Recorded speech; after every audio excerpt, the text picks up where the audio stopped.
In this video, I'm going to go over the big picture of the historical investigation. You should go ahead and add notes to our interactive journal on page 6. We're going to focus in on the big picture, and then for HI number 1, we'll start adding research tips and tricks, which will be in the next video. So what is the big picture of the HI, besides just getting it done? Ultimately, it is to research history, something you're very interested in. This is about the love of learning and learning about something that is intriguing to you. And so we want to make sure we're picking something we're interested in, especially since you're going to spend a year and a half writing this.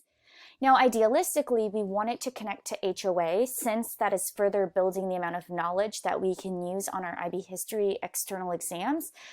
And so I've implemented a question to help prod that thinking into connecting it to HOA, but the priority is that it's something you're interested in. Once you identify what it is you're interested in, you're going to investigate this historical event. History is very complex. It is not simple stories with simple narratives. It is so much more than that. Perspectives come into play. Different focuses come into play depending on culture and depending on so many things. And so we have to dive into this topic and really ask ourselves, why did this happen? What were the various causes? How did this happen? How did this impact us in the long run? And so in a way that I like to think about it is you need to pretend like this is a current event, whatever it is that you're picking to focus in on. Because if you think about it, when you see something on the news, you don't immediately just take it for fact, like a textbook.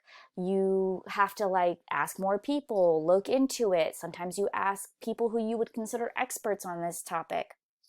You're ultimately asking yourself, what factors do we need to take into consideration to fully understand this event, or at least attempt to, because there is no one correct narrative.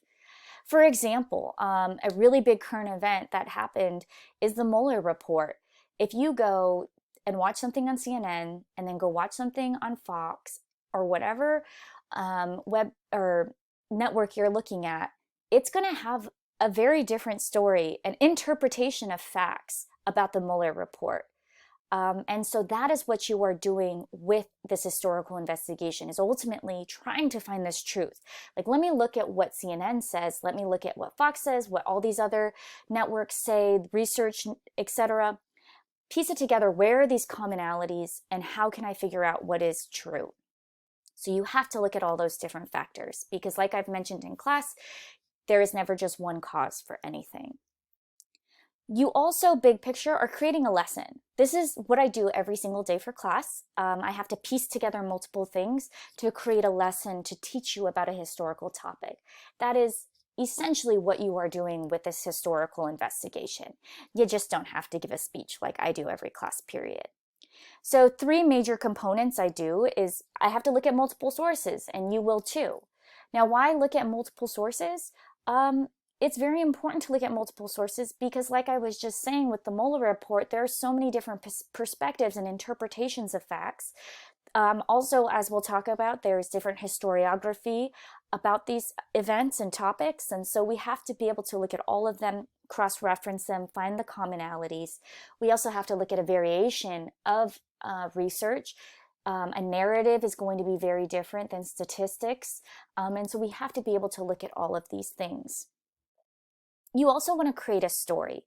Now, we don't want to necessarily just create a story to make it entertaining, and we definitely don't want to sensationalize. We're not yellow journalists. We want to create a story because in being able to create a story and tell this story of your topic, you are drawing out connections, seeing the causes and the consequences, which is so important to the study of history. Last but not least, you have to push beyond that narrative and be able to provide analysis. Because in order to answer the question, you're going to have to pull multiple sources, synthesize, combine, compare, and then explain your findings. And so these 3 things are going to be important, and this is what you are going to do throughout your historical investigation. Again, this is a year and a half process, and go ahead and start HI number 1 video to understand what you're doing with that.